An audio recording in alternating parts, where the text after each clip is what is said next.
Шанель Евгеньевна, здравствуйте.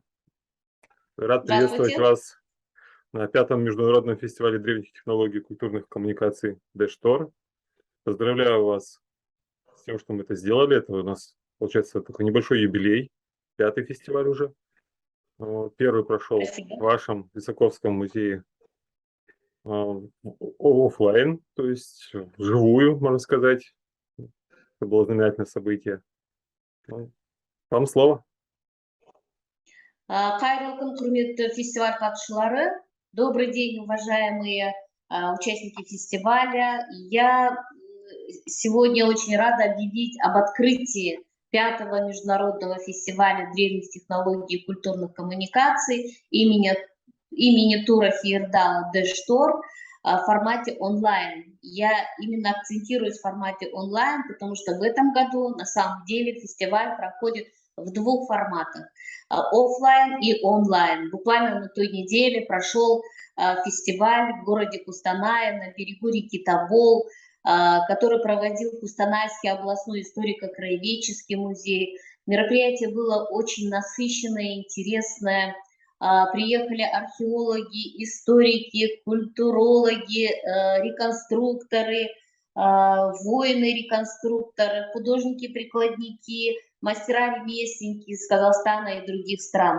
Жителям и гостям города была продемонстрирована историческая реконструкция колесницы эпохи бронзы, также костюмы вооружений сакского воина, древние костюмы народов Великой Степи, изготовление пластинчатой кольчуги, работали творческие площадки, это и ткачество, и войлоковаляние, и было показано воинское искусство древности. Вообще очень интересное мероприятие прошло, поэтому я рада, что сейчас мы открываем онлайн-формат, он у нас открывается третий раз, начиная в 2020-2021 году в связи с пандемией COVID-19 он проходил только в этом формате. Поэтому у фестиваля я хочу сказать, что это очень культурное такое, одно из крупных культурных мероприятий не только области, но и Казахстана.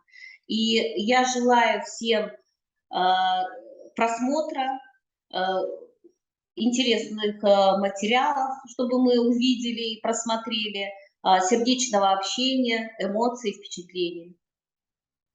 То есть, Шанель Евгеньевна, я вижу, вы находитесь в комнате, да, в сакральной, узнаю этот зал, и у вас за плечом Да. вот та самая бляшка, которая была найдена в Лисковской археологической экспедиции золотая, которая стала прототипом нашего логотипа. Так? Да. Угу.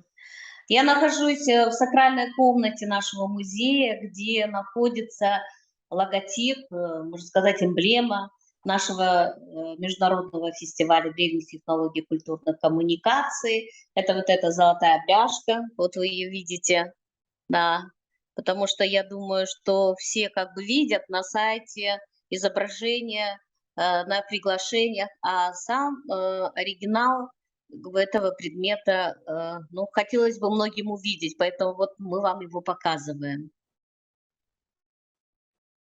Хотелось бы сказать о первом фестивале. Вообще история фестиваля начинается с 2018 года. Автором, инициатором является Усманова Марадиковна, это почетный работник культуры Республики Казахстан, почетный гражданин нашего города. И самое главное, он руководитель Лисаковской археологической экспедиции. Поэтому вот первый фестиваль, он проходил у нас в городе Лисаковск. Это было как бы очень интересное мероприятие прошло, считаю, потому что оно было, наверное, не было такой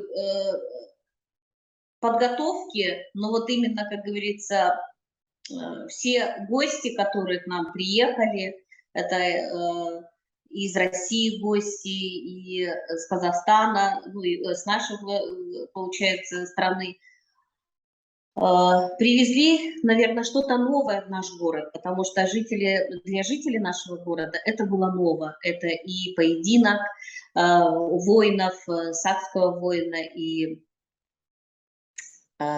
Кыпчакского. Кыпчакского воина, Кызылта да, Ордынского, да. Как один из этих да, воинов и говорю. да, а потом, значит, изготовление именно металла, да, именно древним способом, но это вот ребята из России показывали нам.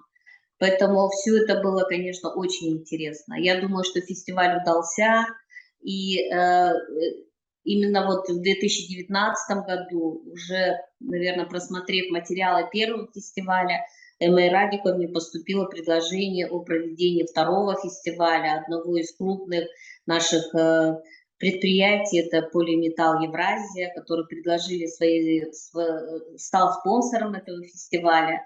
Этот фестиваль проходил у нас уже в районе Бенгета-Майлина, участников было больше, там у нас и приехали гости из Тюмени, так, еще, ну, в общем, больше было участников, тоже очень много работало творческих площадок. Поэтому я думаю, что фестиваль этот можно назвать единственным, наверное, в Казахстане, где можно увидеть именно вот такие вот работы древних реконструкторов, древние технологии. Видите, получается, первый фестиваль, он был такой на энтузиазме полностью сделан, да, вот, собственно, так как вот даже сама Лисаковская археологическая экспедиция работает на личном энтузиазме Эммы Радиковны, да, на энтузиазме ее соратников, можно сказать, участников этой экспедиции. Собственно, и также фестиваль, вот самый первый, который был 2018 года, тоже все собрались, организовались, приехали, что-то сделали, что-то показали. Может, не так круто, как задумывалось, да, например, но для первого раза, да, для, собственно, скромного бюджета, да, за свой счет, можно сказать, проводили, да, то есть это был прорыв, это была такая революция, скажем так, в историческом мире, то есть Да. вот. А дальше уже с учетом всех ошибок, да, у нас уже с каждым годом все лучше и лучше получается, то есть, ну, так что я думаю, Да. будем расти дальше.